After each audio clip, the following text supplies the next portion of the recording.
ನಮಸ್ಕಾರ ಎಲ್ಲರಿಗೂ. ಕನ್ನಡದಿಂದ ಇಂಗ್ಲಿಷ್ ಕಲಿಯಿರಿ ಇದರ 73ನೆಯ ಪಾಠಕ್ಕೆ ತಮ್ಮೆಲ್ಲರಿಗೂ ಸ್ವಾಗತ. ಈ ವಿಡಿಯೋಲಿ ನಾವು ಪ್ರೆಸೆಂಟ್ ಪರ್ಫೆಕ್ಟ್ ಕಂಟಿನ್ಯೂಸ್ ಟೆನ್ಸ್ ಅನ್ನು ಕಲಿತು ಒಂದೆರಡು ಹೊಸ ವಿಚಾರಗಳನ್ನು ಕಲಿತು ಆಮೇಲೆ ಈ ಟೆನ್ಸಿಗೂ ಪ್ರೆಸೆಂಟ್ ಪರ್ಫೆಕ್ಟ್ ಟೆನ್ಸಿಗೂ ಹೋಲಿಕೆ ಮಾಡಿ ಯಾವುದನ್ನು ಯಾವಾಗ ಬಳಸಬೇಕು ಅನ್ನೋದನ್ನು ಕಲಿಯೋಣ. ಸರಿನಾ? ಮೊದಲಿಗೆ ಸ್ಟ್ರಕ್ಚರ್ಗಳು. ಪಾಸಿಟಿವ್ ವಾಕ್ಯದ ಸ್ಟ್ರಕ್ಚರ್ಗಳು ಇವು: I, you, we, they plural subject ಬಂದು, ಹ್ಯಾವ್ ಬೀನ್ ಬಂದು ವರ್ಬಿನ ING ರೂಪ ಬರಬೇಕು. ಹಾಗೂ he, she, it singular subject ಬಂದು, ಹ್ಯಾಸ್ ಬೀನ್ ಬಂದು ವರ್ಬಿನ ಮೊದಲ ರೂಪ ಬರಬೇಕು. ಆಯ್ತಾ? ಹೀಗೆ ಬಂದರೆ ಅದೊಂದು ಪಾಸಿಟಿವ್ ವಾಕ್ಯವಾಗಿರುತ್ತದೆ.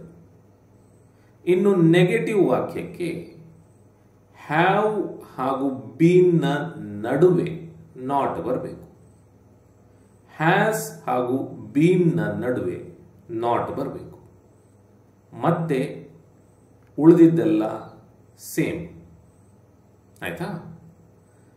ನೆಕ್ಸ್ಟ್, ಪ್ರಶ್ನೆ ಮಾಡಲಿಕ್ಕೆ ಮೊದಲು ಹ್ಯಾವ್ ಬರಬೇಕು, ಆಮೇಲೆ ಇವುಗಳಲ್ಲಿ ಒಂದು ಬರಬೇಕು, ಆಮೇಲೆ ಬೀನ್ ಬರಬೇಕು, ಆಮೇಲೆ ವರ್ಬಿನ ING ರೂಪ ಬರಬೇಕು. ಮೊದಲು ಹ್ಯಾಸ್ ಬರಬೇಕು, ಆಮೇಲೆ ಇವುಗಳಲ್ಲಿ ಒಂದು ಬರಬೇಕು, ಆಮೇಲೆ ಬೀನ್ ಬರಬೇಕು, ಆಮೇಲೆ ವರ್ಬಿನ ING ರೂಪ ಬರಬೇಕು. ಆಯ್ತಾ? ಇನ್ನು ನಕಾರಾತ್ಮಕ ಪ್ರಶ್ನೆಯನ್ನು ರಚಿಸಲಿಕ್ಕೆ ಮೊದಲು ಹ್ಯಾವ್ ಬರಬೇಕು, ಆಮೇಲೆ ಇವುಗಳಲ್ಲಿ ಒಂದು ಬರಬೇಕು, ಆಮೇಲೆ ನಾಟ್ ಬಂದು ಬೀನ್ ಬರಬೇಕು, ಆಮೇಲೆ ವರ್ಬಿನ ING ರೂಪ ಬರಬೇಕು. ಮೊದಲು ಹ್ಯಾಸ್ ಬರಬೇಕು, ಆಮೇಲೆ ಇವುಗಳಲ್ಲಿ ಒಂದು ಬರಬೇಕು, ಆಮೇಲೆ ನಾಟ್ ಬೀನ್ ಬರಬೇಕು, ಆಮೇಲೆ ವರ್ಬಿನ ING ರೂಪ ಬರಬೇಕು. ಸರಿನಾ? ಈಗ ಮೊದಲಿಗೆ ಕೆಲವೊಂದು ವಾಕ್ಯಗಳನ್ನು ನೋಡೋಣ, ಆಮೇಲೆ ಹೊಸ ವಿಚಾರಗಳನ್ನು ಕಲಿಯೋಣ. ಸರಿನಾ? ನಾನು 2 ಗಂಟೆಯಿಂದ ಕಾಯುತ್ತಿದ್ದೇನೆ. I have been waiting for 2 hours. ನಾನು ಕಾಯುತ್ತಾ ಇದ್ದೇನೆ. I have been waiting. Have been ಬಂದು ವರ್ಬಿನ ING ರೂಪ ಬಂದ್ರೆ ಯಾವುದೋ ಒಂದು ಕೆಲಸವನ್ನು ಮಾಡುತ್ತಾ ಇದ್ದೇನೆ, ಇದ್ದಾನೆ, ಇದ್ದಾಳೆ, ಇದ್ದಾವೆ ಇಂಥ ಅರ್ಥ ಬರ್ತದೆ. ಆಯ್ತಾ? ನಾನು ಕಾಯುತ್ತಿದ್ದೇನೆ. ಐ ಹ್ಯಾವ್ ಬೀನ್ ವೇಟಿಂಗ್ 2 ಗಂಟೆಯಿಂದ ಫಾರ್ 2 hours. ಸರಿನಾ? ಈಗ ಈ ವಾಕ್ಯದ ಅರ್ಥ ಏನು?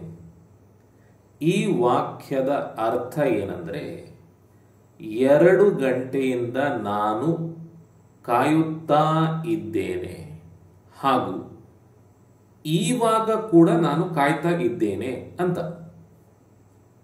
ನಾನು ಕಾಯುವಂಥದ್ದು 2 ಗಂಟೆಯ ಹಿಂದೆ ಶುರುವಾಗಿದೆ.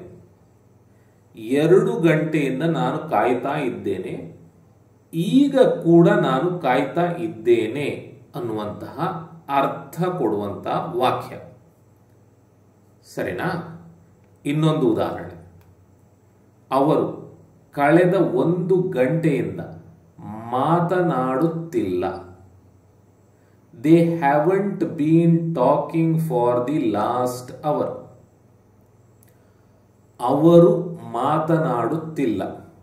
They haven't been talking. ಕಳೆದ 1 ಗಂಟೆಯಿಂದ ಫಾರ್ ದ ಲಾಸ್ಟ್ ಅವರ್. ಈಗ ಈ ವಾಕ್ಯದ ಅರ್ಥ ಏನು? ಈ ವಾಕ್ಯದ ಅರ್ಥ, ಅವರು ಕಳೆದ 1 ಗಂಟೆಯಿಂದ ಮಾತನಾಡುತ್ತಿಲ್ಲ ಹಾಗೂ ಈವಾಗ ಕೂಡ ಅವರು ಮಾತನಾಡ್ತಾ ಇಲ್ಲ ಅಂತ. ಆಯ್ತಾ? ನೆಕ್ಸ್ಟ್, ನಿನ್ನೆಯಿಂದ ಮಳೆ ಸುರಿಯುತ್ತಿದೆಯೇ? Has it been raining since yesterday? ನಿನ್ನೆಯಿಂದ ಮಳೆ ಸುರಿಯುತ್ತಿದೆಯೇ ಅಂದ್ರೆ ಏನರ್ಥ? ನಿನ್ನೆಯಿಂದ ಮಳೆ ಬರುತ್ತಾ ಇದೆಯೇ ಹಾಗೂ ಇವಾಗ ಕೂಡ ಬರುತ್ತಾ ಇದೆಯೇ ಅಂತ. ಅಂದ್ರೆ ಈಗ ಮಳೆ ಬರ್ತಾ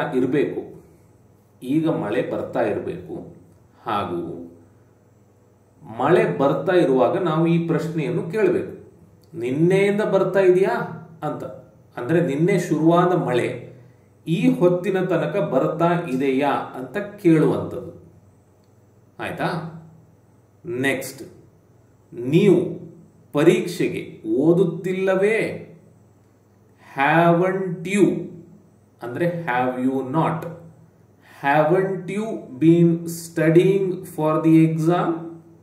ನೀವು ಪರೀಕ್ಷೆಗೆ ಓದುತ್ತಿಲ್ಲವೇ ಅಂದ್ರೆ ನೀವು ಪರೀಕ್ಷೆಗೆ ಓದಲಿಕ್ಕೆ ಶುರು ಮಾಡಲಿಲ್ಲ, ಇವಾಗ ಕೂಡ ಓದ್ತಾ ಇಲ್ಲ. ನೀವು ಪರೀಕ್ಷೆಗೆ ಓದಲಿಕ್ಕೆ ಶುರು ಮಾಡಲಿಲ್ವಾ, ಇವಾಗ್ಲೂ ಮಾಡಲಿಲ್ವಾ ಅಂತ ಕೇಳುವಂಥದ್ದು. ಸರಿನಾ? ಈ ರೀತಿ ಕೇಳಲಿಕ್ಕೆ ನಾವು ಪ್ರೆಸೆಂಟ್ ಪರ್ಫೆಕ್ಟ್ ಕಂಟಿನ್ಯೂಸ್ ಟೆನ್ಸ್ ಅನ್ನು ಬಳಸ್ತೇವೆ. ಆಯ್ತಾ? ಈಗ I have been waiting for 2 hours ಅಂದ್ರೆ ನಾನು 2 ಗಂಟೆಯಿಂದ ಕಾಯುತ್ತಿದ್ದೇನೆ ಅಂತ ಅರ್ಥ. ಐ ಆಮ್ ವೇಟಿಂಗ್ ಅಂದ್ರೆ ನಾನು ಕಾಯುತ್ತಿದ್ದೇನೆ ಅಂತ ಅರ್ಥ. ಇದು ನಮಗೆ ಗೊತ್ತುಂಟು ಅಲ್ವಾ? Present continuous tense. ಈಗ ನಾವು ಈ ರೀತಿ ಹೇಳ್ಬೋದಾ? I am waiting for 2 hours ಅಂದ್ರೆ ನಾನು 2 ಗಂಟೆಯಿಂದ ಕಾಯುತ್ತಿದ್ದೇನೆ ಅಂತ ಹೇಳಲಿಕ್ಕೆ ಈ ರೀತಿ ಹೇಳ್ಬೋದಾ? ಇಲ್ಲ, ಹೇಳಲಿಕ್ಕಾಗುವುದಿಲ್ಲ. ಆಯ್ತಾ? ಐ ಆಮ್ ವೇಟಿಂಗ್ ಅಂದ್ರೆ ನಾನು ಈಗ ಕಾಯುತ್ತಿದ್ದೇನೆ ಅಂತ ಅರ್ಥ. ಐ ಹ್ಯಾವ್ ಬೀನ್ ವೇಟಿಂಗ್ ಅಂದ್ರೆ ನಾನು ಎಷ್ಟೊತ್ತಿಂದನೋ ಕಾಯ್ತಾ ಇದ್ದೇನೆ. ನಾನು ಕಾಯುವಂಥದ್ದು ಮುಂಚೆನೆ ಶುರುವಾಗಿದೆ, ಅಲ್ಲಿಂದ ಇಲ್ಲಿಯ ತನಕ ಕಾಯ್ತಾ ಇದ್ದೇನೆ, ಇನ್ನೂ ಕೂಡ ಕಾಯ್ತಾ ಇದ್ದೇನೆ ಅನ್ನುವ ಅರ್ಥ. ಇಲ್ಲಿ ಐ ಆಮ್ ವೇಟಿಂಗ್ ಅಂದ್ರೆ ನಾನು ಈಗ ಕಾಯುತ್ತಾ ಇದ್ದೇನೆ ಅಂತ ಅರ್ಥ. ಐ ಹ್ಯಾವ್ ಬೀನ್ ವೇಟಿಂಗ್ ಅಂದ್ರೆ ಭೂತಕಾಲದಲ್ಲಿ ಯಾವಾಗಲೂ ನಾನು ಕಾಯಲಿಕ್ಕೆ ಶುರು ಮಾಡಿದ್ದೇನೆ, ಅಲ್ಲಿಂದ ಕಾಯುತ್ತಾ ಬಂದಿದ್ದೇನೆ, ಇವಾಗ ಕೂಡ ಕಾಯ್ತಾ ಇದ್ದೇನೆ ಅಂತ ಅರ್ಥ. ಆಯ್ತಾ? ಸಾಮಾನ್ಯವಾಗಿ ಪ್ರೆಸೆಂಟ್ ಪರ್ಫೆಕ್ಟ್ ಕಂಟಿನ್ಯೂಸ್ ಟೆನ್ಸ್ ನ ವಾಕ್ಯಗಳಲ್ಲಿ ಅವಧಿಯನ್ನು ಕೊಟ್ಟಿರ್ತಾರೆ.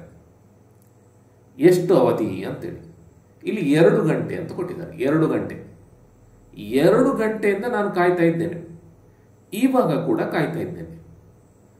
ಈ ಟೆನ್ಸ್ ಅಲ್ಲಿ ಅವಧಿ ಕೊಡುವುದಿಲ್ಲ. ಇದು ಏನು ಹೇಳ್ತಾ ಉಂಟು? ನಾನು ಈಗ ಕಾಯ್ತಾ ಇದ್ದೇನೆ ಅಂತ ಅಷ್ಟೇ.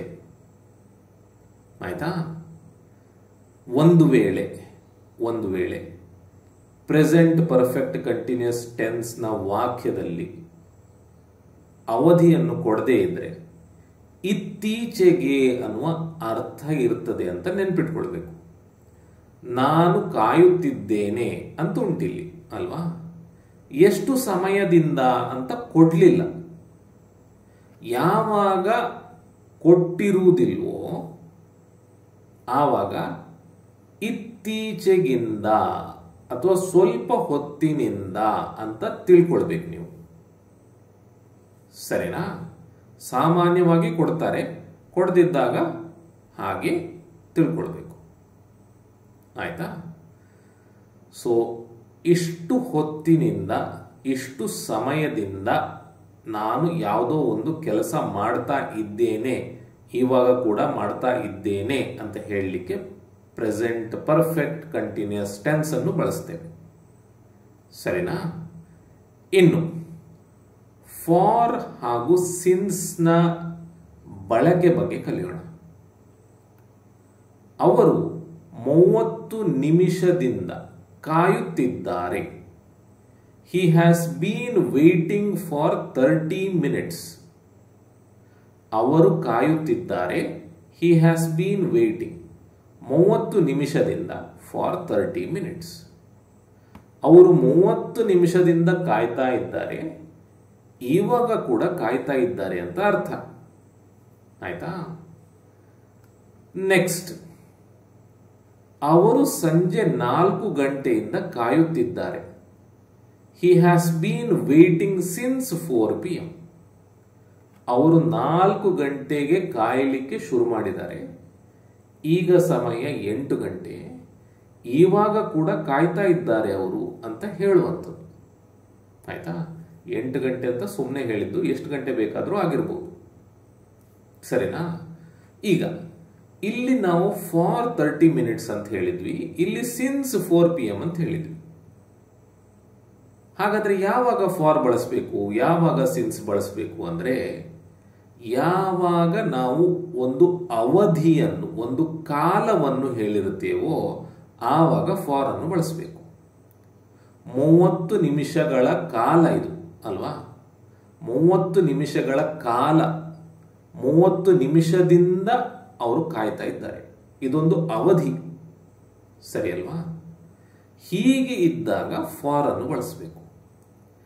ಸಿನ್ಸ್ ಅನ್ನು ಯಾವಾಗ ಬಳಸಬೇಕು ಅಂದ್ರೆ, ಈ ಒಂದು ಪಾಯಿಂಟ್ ಇಂದ ಅವರು ಕೆಲಸ ಶುರು ಮಾಡಿದ್ರು ಅಥವಾ ಕಾಯಲಿಕ್ಕೆ ಶುರು ಮಾಡಿದ್ರು ಅಂತ ಹೇಳ್ತೇವೆ ನೋಡಿ, ಆವಾಗ.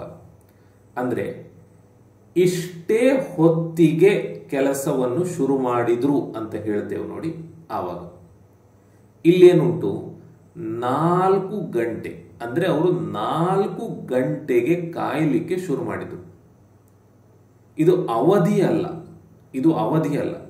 10 ನಿಮಿಷ, 5 ನಿಮಿಷ, 1 ಗಂಟೆ, 10 ವರ್ಷ, 8 ವರ್ಷ, ಈ ರೀತಿಯ ಅವಧಿ ಅಲ್ಲ ಇದು. ಇದು ಒಂದು ಪಾಯಿಂಟ್, 4 ಗಂಟೆ, 4 ಗಂಟೆಯಿಂದ ಅವರು ಕಾಯಲಿಕ್ಕೆ ಶುರು ಮಾಡಿದ್ರು ಅಂತ. ಸೊ ಹೀಗೆ ಎಷ್ಟು ಹೊತ್ತಿಗೆ ಕೆಲಸ ಶುರು ಮಾಡಿದ್ರು ಅಂತ ಅವರು, ಎಷ್ಟು ಹೊತ್ತಿಗೆ ಅವರು ಕೆಲಸ ಶುರು ಮಾಡಿದ್ರು ಅಂತ ಹೇಳ್ತೇವೋ ಆವಾಗ ಸಿನ್ಸ್ ಅನ್ನು ಬಳಸಬೇಕು. ಆಯ್ತಾ? ಇನ್ನೊಂದು ಉದಾಹರಣೆ ಕೊಡ್ತೇನೆ. ನಾನು 9 ಗಂಟೆಯಿಂದ ಓದುತ್ತಿದ್ದೇನೆ. I have bean studying since 9 AM. ಅಂದರೆ ನಾನು 9 ಗಂಟೆಗೆ ಶುರು ಮಾಡಿದ್ದೇನೆ ಓದಲಿಕ್ಕೆ, ಇಲ್ಲಿಯ ತನಕ ಓದ್ತಾ ಇದ್ದೇನೆ, ಈಗ ಕೂಡ ಓದ್ತಾ ಇದ್ದೇನೆ.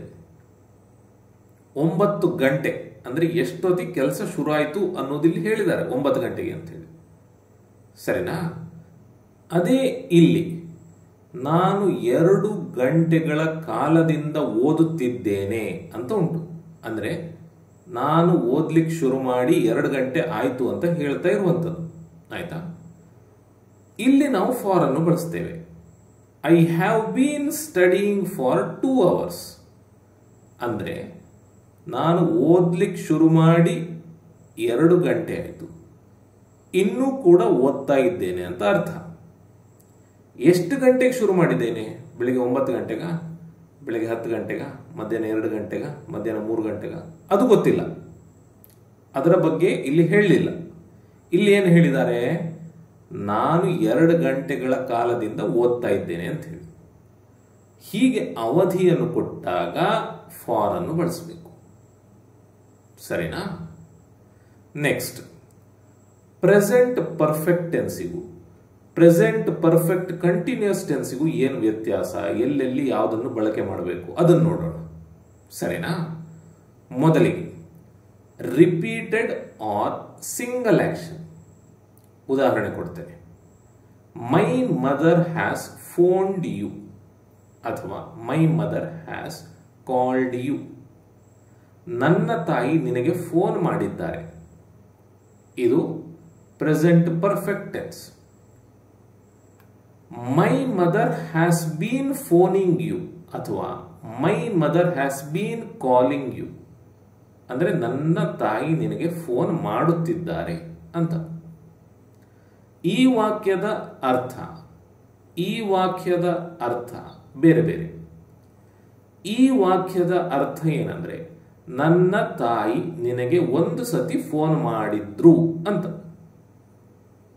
ಆಯ್ತಾ? ನನ್ನ ತಾಯಿ ನಿನಗೆ ಫೋನ್ ಮಾಡಿದ್ದಾರೆ, ನೀನು ಎತ್ತಲಿಲ್ಲ, ಅವರು ಮತ್ತೆ ಮಾಡಲಿಲ್ಲ ಅನ್ನುವ ಅರ್ಥ. ಇಲ್ಲಿ ಏನ ಅರ್ಥ ಅಂದ್ರೆ, ನನ್ನ ತಾಯಿ ನಿನಗೆ ಪುನಃ ಪುನಃ ಕರೆ ಮಾಡ್ತಾ ಇದ್ದಾರೆ, ಇವಾಗ ಕೂಡ ಮಾಡ್ತಾ ಇದ್ದಾರೆ ಅನ್ನುವ ಅರ್ಥ. ಇದು ಸಿಂಗಲ್ ಅಂದ್ರೆ ಒಂದ್ಸತಿ ಫೋನ್ ಮಾಡಿದ್ದಾರೆ ಅಂತ ಹೇಳುವಂಥದ್ದು. ಇದು ಪುನಃ ಪುನಃ ಒಬ್ರು ಕ್ರಿಯೆಯನ್ನು ಮಾಡ್ತಾ ಇದ್ದಾರೆ ಅಂತ ಹೇಳುವಂಥದ್ದು.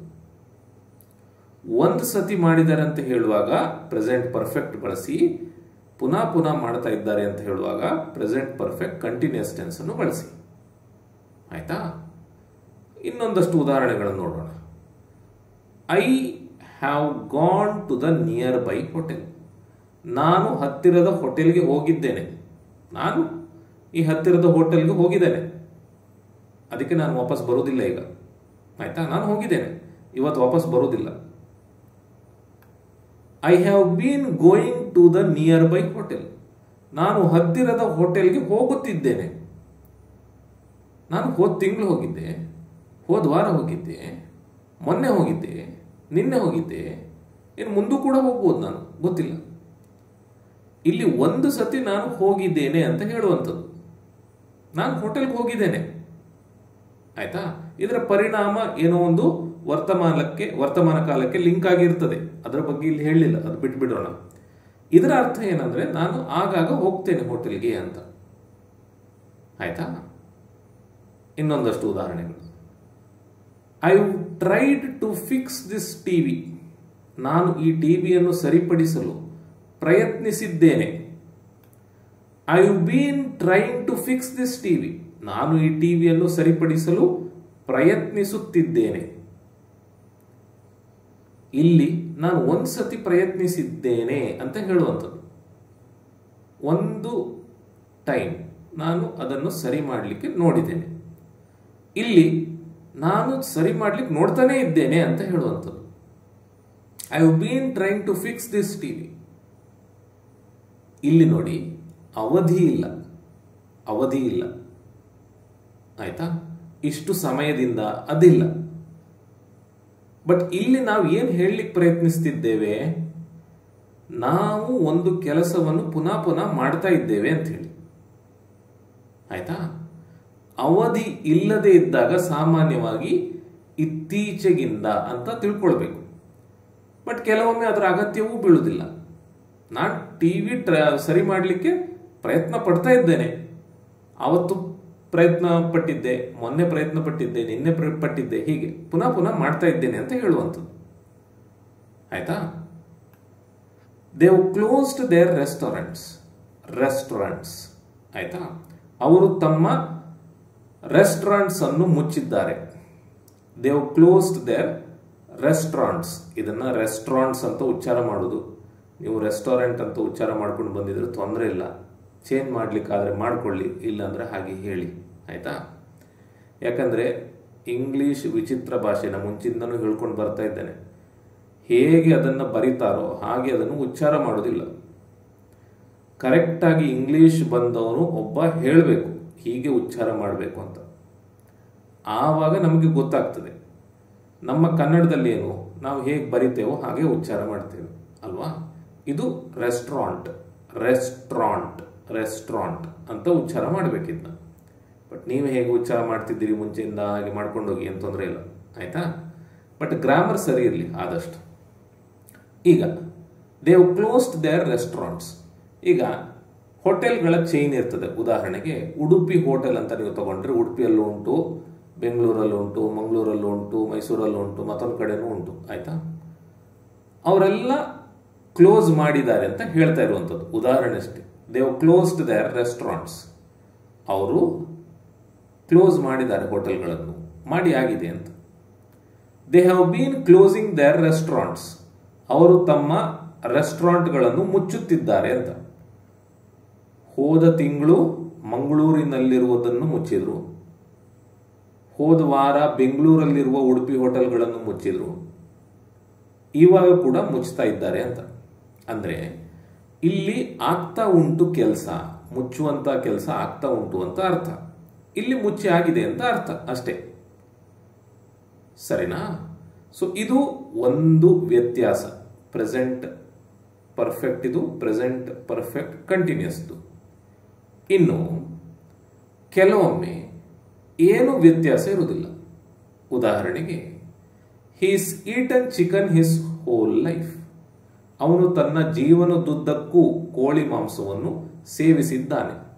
ಹಿ has been eating chicken his whole life ಅಂದ್ರೆ ಇದೇ ಅರ್ಥ, ಸೇವಿಸುತ್ತಿದ್ದಾನೆ ಅಂತ ಅರ್ಥ. ಅಂದ್ರೆ ಅವನ್ ಲೈಫ್ ಇಡೀ ಚಿಕನ್ ತಿಂದಿದ್ದಾನೆ, ಇವಾಗ ಕೂಡ ತಿಂತಾನೆ, ಮುಂದೆ ಕೂಡ ತಿಂತಾನೆ ಅಂತ ಅರ್ಥ. ಹಾಗಾಗಿ ಕೆಲವೊಮ್ಮೆ ಈ ಟೆನ್ಸಿಗೂ ಏನು ವ್ಯತ್ಯಾಸ ಬರುವುದಿಲ್ಲ. ಆಯ್ತಾ? ಇನ್ನೊಂದು ಉದಾಹರಣೆ, he is worked for my company since he was a teenager. ಅವನು ಹದಿಹರೆಯದಿಂದಲೂ ನನ್ನ ಕಂಪನಿಯಲ್ಲಿ ಕೆಲಸ ಮಾಡಿದ್ದಾನೆ. He is been working for my company since he was a teenager ಅಂದ್ರೆ ಇದೇ ಅರ್ಥ. ಅಂದ್ರೆ ಅವನು ಟೀನೇಜರ್ ಆದಾಗಿಂದ ನನ್ನ ಕಂಪನಿಯಲ್ಲಿ ಕೆಲಸ ಮಾಡ್ತಾ ಇದ್ದಾನೆ, ಇವಾಗ ಕೂಡ ಕೆಲಸ ಮಾಡ್ತಾ ಇದ್ದಾನೆ ಅಂತಾನೆ ಅರ್ಥ. ಆಯ್ತಾ? ಈಗ ಏನಾಗ್ತದೆ ಅಂದ್ರೆ ಕನ್ನಡ ವಾಕ್ಯವನ್ನು ಡೈರೆಕ್ಟ್ ಆಗಿ ಇಂಗ್ಲಿಷ್ಗೆ ಕೆಲವೊಮ್ಮೆ ಅನುವಾದ ಮಾಡ್ಲಿಕ್ಕೆ ಆಗುದಿಲ್ಲ. ಆಯ್ತಾ? ಕನ್ನಡದಲ್ಲಿ ಹೆಚ್ಚು ಕಾಲಗಳಿಲ್ಲ, ಇಂಗ್ಲಿಷ್ನಲ್ಲಿ ಹಲವಾರು ಕಾಲಗಳಿದ್ದಾವೆ. Present continuous, past continuous, present perfect, past perfect ಹೀಗೆಲ್ಲ ಇದ್ದಾವೆ. ಆದರೆ ಕನ್ನಡದಲ್ಲಿ ಅವೆಲ್ಲ ಇಲ್ಲ. ಹಾಗಾಗಿ ಕನ್ನಡದ ವಾಕ್ಯವನ್ನು ನೀವು ನೋಡಿದಾಗ ಅದನ್ನು ಇಂಗ್ಲಿಷಿಗೆ ಅನುವಾದ ಮಾಡಲಿಕ್ಕೆ ಕಷ್ಟ ಆಗ್ಬೋದು. ಹಾಗಾಗಿ ನೀವು ಆ ವಾಕ್ಯದ ಅರ್ಥವನ್ನು ತಿಳ್ಕೊಂಡು ಮತ್ತೆ ಯಾವುದನ್ನು ಬಳಸಬೇಕು ಅದನ್ನು ನಿರ್ಧಾರ ಮಾಡಬೇಕು. ಸರಿನಾ? ಇನ್ನೊಂದೆರಡು ಉದಾಹರಣೆಗಳನ್ನು ನೋಡೋಣ. I lived here for 3 years. ನಾನು 3 ವರ್ಷಗಳಿಂದ ಇಲ್ಲಿ ವಾಸಿಸುತ್ತಿದ್ದೇನೆ. I have been living here for 3 years. ಅಂದ್ರೆ ನಾನು 3 ವರ್ಷಗಳಿಂದ ಇಲ್ಲಿ ವಾಸಿಸುತ್ತಿದ್ದೇನೆ ಅಂತಾನೆ ಅರ್ಥ. ಸೊ ಇದನ್ನು ನೀವು ಈ ರೀತಿ ಆದ್ರೂ ಹೇಳ್ಬೋದು, ಈ ರೀತಿ ಆದ್ರೂ ಹೇಳ್ಬೋದು. ಆಯ್ತಾ? They have studied English since high school. ಅವರು ಪ್ರೌಢಶಾಲೆಯಿಂದಲೂ ಇಂಗ್ಲಿಷ್ ಅನ್ನು ಅಧ್ಯಯನ ಮಾಡಿದ್ದಾರೆ. They have been studying English since high school. ಅವರು ಪ್ರೌಢಶಾಲೆಯಿಂದಲೂ ಇಂಗ್ಲಿಷ್ ಅನ್ನು ಅಧ್ಯಯನ ಮಾಡಿದ್ದಾರೆ ಅಥವಾ ಮಾಡುತ್ತಿದ್ದಾರೆ ಅಂತ ಅರ್ಥ. ಅಂದ್ರೆ ಈಗ ಕೂಡ ಮಾಡ್ತಾ ಇದ್ದಾರೆ ಅಂತ ಅರ್ಥ. ಸರಿನಾ? ಸೊ ಕೆಲವೊಮ್ಮೆ ಏನು ವ್ಯತ್ಯಾಸ ಇರುವುದಿಲ್ಲ. ಇನ್ನು ಟೆಂಪರರಿ ಅಂದ್ರೆ ತಾತ್ಕಾಲಿಕವಾದದ್ದಕ್ಕೆ ಪ್ರೆಸೆಂಟ್ ಪರ್ಫೆಕ್ಟ್ ಕಂಟಿನ್ಯೂಸ್ ಟೆನ್ಸ್ ಅನ್ನು ಬಳಸಬೇಕು. ಹಾಗೂ ಶಾಶ್ವತವಾಗಿದ್ದಕ್ಕೆ ಪ್ರೆಸೆಂಟ್ ಪರ್ಫೆಕ್ಟ್ ಅಥವಾ ಪ್ರೆಸೆಂಟ್ ಪರ್ಫೆಕ್ಟ್ ಕಂಟಿನ್ಯೂಸ್ ಟೆನ್ಸ್ ಅನ್ನು ಬಳಸಬಹುದು. ಉದಾಹರಣೆ ಕೊಡ್ತೇನೆ. That boy has been standing at the gate for hours. ಆ ಹುಡುಗ ಗಂಟೆಗಟ್ಟಲೆ ಗೇಟಿನ ಬಳಿ ನಿಂತಿದ್ದಾನೆ ಅಂತ. ಹಲವಾರು ಗಂಟೆಯಿಂದ ಗೇಟಿನ ಬಳಿ ನಿಂತಿದ್ದಾನೆ ಅಂತ. ಇದು present perfect continuous tense. ING ಬಂತು ಅಂದ್ರೆ ಕಂಟಿನ್ಯೂಸ್ ಟೆನ್ಸ್ ಅಂತಾನೆ ಅರ್ಥ. That boy has been standing at the gate for hours. ಈಗ ಇದು ತಾತ್ಕಾಲಿಕವ ಅಥವಾ ಶಾಶ್ವತವ? ಅವನು ಶಾಶ್ವತವಾಗಿ ಅಲ್ಲಿ ನಿಂತ್ಕೊಂಡೇ ಇರ್ತಾನ? ಇಲ್ಲ, ತಾತ್ಕಾಲಿಕ ಅಲ್ವಾ? ಸ್ವಲ್ಪ ಗಂಟೆಗಳಿಂದ ನಿಂತಿದ್ದಾನೆ, ಇನ್ನೊಂದು ಸ್ವಲ್ಪ ಗಂಟೆಗಳ ಕಾಲ ನಿಲ್ಬೋದು, ಬಟ್ ರಾತ್ರಿ ಮನೆಗೆ ಹೋಗ್ತಾನೋ. ಇದು ಶಾಶ್ವತ ಅಲ್ಲ ಅಲ್ವಾ? ಯಾವಾಗ ಶಾಶ್ವತ ಅಲ್ವೋ, ತಾತ್ಕಾಲಿಕವೋ, ಆವಾಗ ಪ್ರೆಸೆಂಟ್ ಪರ್ಫೆಕ್ಟ್ ಕಂಟಿನ್ಯೂಸ್ ಟೆನ್ಸ್ ಅನ್ನು ಬಳಸಿ. ಅದೇ the temple has stood on the hill for hundreds of years ಅಂತ ಹೇಳಬೇಕು ಅಂತ ಅಂದ್ರೆ ದೇವಸ್ಥಾನವು 100 ವರ್ಷಗಳಿಂದ ಬೆಟ್ಟದ ಮೇಲೆ ನಿಂತಿದೆ ಅಂತ ಹೇಳಬೇಕು ಅಂತ ಆದ್ರೆ ಪ್ರೆಸೆಂಟ್ ಪರ್ಫೆಕ್ಟ್ ಟೆನ್ಸ್ ಅನ್ನು ಬಳಸಿ. ಆಯ್ತಾ? ಪ್ರೆಸೆಂಟ್ ಪರ್ಫೆಕ್ಟ್ ಟೆನ್ಸ್ ಅನ್ನು ಬಳಸಿ. ಕಂಟಿನ್ಯೂಸ್ ಟೆನ್ಸ್ ಅನ್ನು ಬಳಸಬಹುದು, ಆದ್ರೆ ಸಾಮಾನ್ಯವಾಗಿ ಪರ್ಮನೆಂಟ್ ಇದ್ದಾಗ ಪ್ರೆಸೆಂಟ್ ಪರ್ಫೆಕ್ಟ್ ಟೆನ್ಸ್ ಅನ್ನು ಬಳಸ್ತೇವೆ ಈ ರೀತಿ. ಸರಿನಾ? ಇದು ಶಾಶ್ವತ ಅಲ್ವಾ? 100 ವರ್ಷಗಳಿಂದ ನಿಂತಿದೆ, ಇನ್ನು 100 ವರ್ಷಗಳ ಕಾಲ ನಿಲ್ತದೆ, ಶಾಶ್ವತ. ಸರಿನಾ? Next, I have been playing tennis for 2 hours. ನಾನು 2 ಗಂಟೆಗಳಿಂದ ಟೆನ್ನಿಸ್ ಆಡ್ತಾ ಇದ್ದೇನೆ. ಇದು ತಾತ್ಕಾಲಿಕ. ಇನ್ನೊಂದು ಸ್ವಲ್ಪ ಹೊತ್ತು ಆಡ್ತೇನೆ ಮತ್ತೆ ಮನೆಗೆ ಹೋಗ್ತೇನೆ, ತಾತ್ಕಾಲಿಕ, ಮುಗೀತು. I played tennis most of my life. ನನ್ನ ಜೀವನದ ಬಹುಪಾಲು ಟೆನ್ನಿಸ್ ಆಡಿದ್ದೇನೆ ಅಂತ. ಅಂದರೆ ತುಂಬ ವರ್ಷಗಳಿಂದ ನಾನು ಆಡ್ಕೊಂಡು ಬಂದಿದ್ದೇನೆ, ಇವಾಗ ಕೂಡ ಆಡ್ತಾ ಇದ್ದೇನೆ, ಮುಂದೂ ಕೂಡ ಆಡ್ಬೋದು ಅಂತ. ಜೀವನ ಶಾಶ್ವತ ಅಲ್ಲದೇ ಇದ್ರೂ ಕೂಡ ಈ ಅವಧಿ ಉಂಟಲ್ಲ, ಟೆನ್ನಿಸ್ ಆಡಿದಂತಹ ಅವಧಿ, ಅದು ದೊಡ್ಡ ಪ್ರಮಾಣದ್ದು. ಹಾಗಾಗಿ ಅದನ್ನು ಶಾಶ್ವತ ಅಂತಲೇ ತಗೊಳ್ತೇವೆ. ಅಂಥ ಸಮಯದಲ್ಲಿ ಪ್ರೆಸೆಂಟ್ ಪರ್ಫೆಕ್ಟ್ ಟೆನ್ಸ್ ಅನ್ನು ಬಳಸಿ.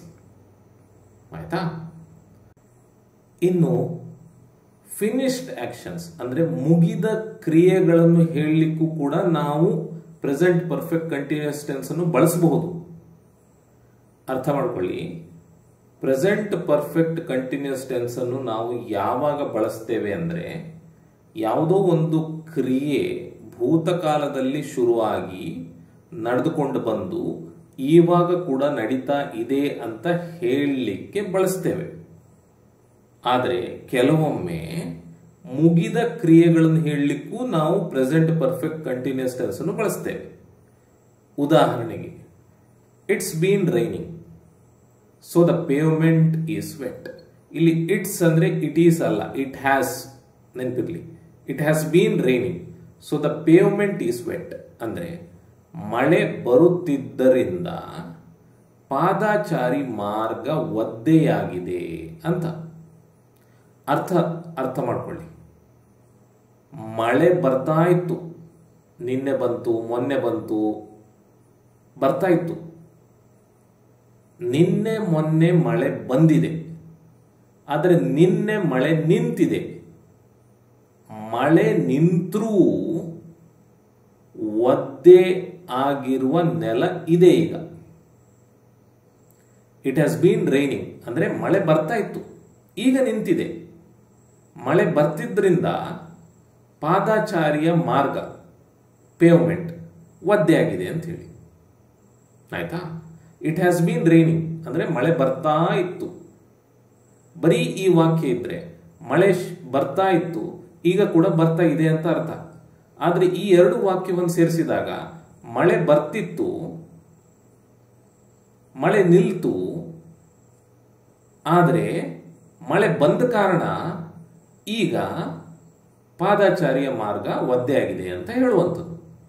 ಸೊ ಇಲ್ಲಿ ನಾವು ಪ್ರೆಸೆಂಟ್ ಪರ್ಫೆಕ್ಟ್ ಕಂಟಿನ್ಯೂಸ್ ಟೆನ್ಸ್ ಅನ್ನು ಬಳಸಿಕೊಂಡು ಒಂದು ಮುಗಿದ ಕ್ರಿಯೆ ಬಗ್ಗೆ ಹೇಳ್ತಾ ಇದ್ದೇವೆ. ಸರಿನಾ? ಇನ್ನೊಂದು ಉದಾಹರಣೆ, I have bean running so I am really tired.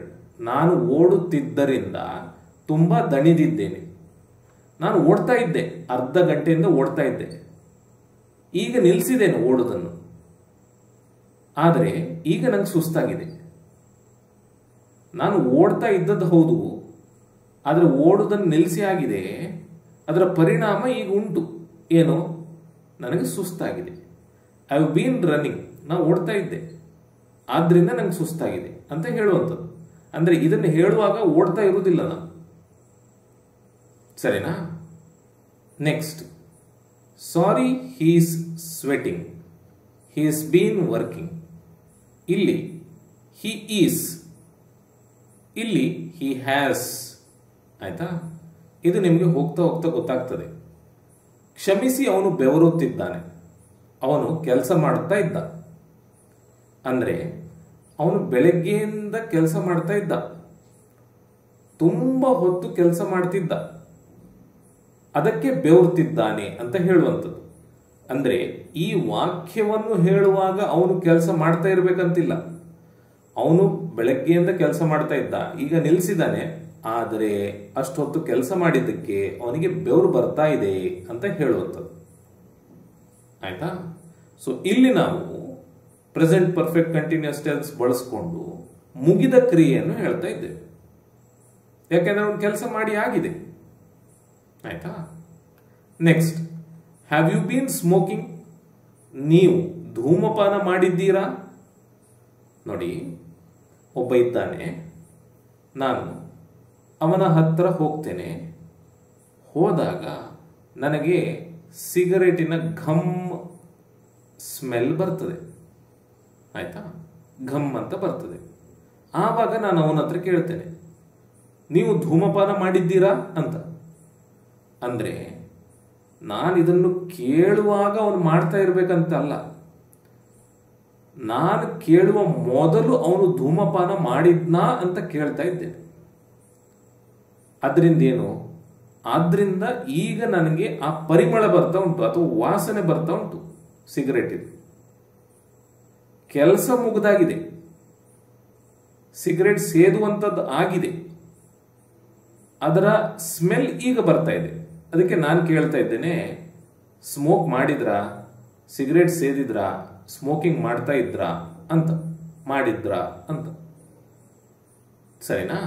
So ಹೀಗೆ ಮುಗಿದ ಕ್ರಿಯೆಗಳನ್ನು ಹೇಳಲಿಕ್ಕೆ ನಾವು ಪ್ರೆಸೆಂಟ್ ಪರ್ಫೆಕ್ಟ್ ಕಂಟಿನ್ಯೂಸ್ ಟೆನ್ಸ್ ಅನ್ನು ಬಳಸ್ತೇವೆ. ಸರಿನಾ? ಸರಿ.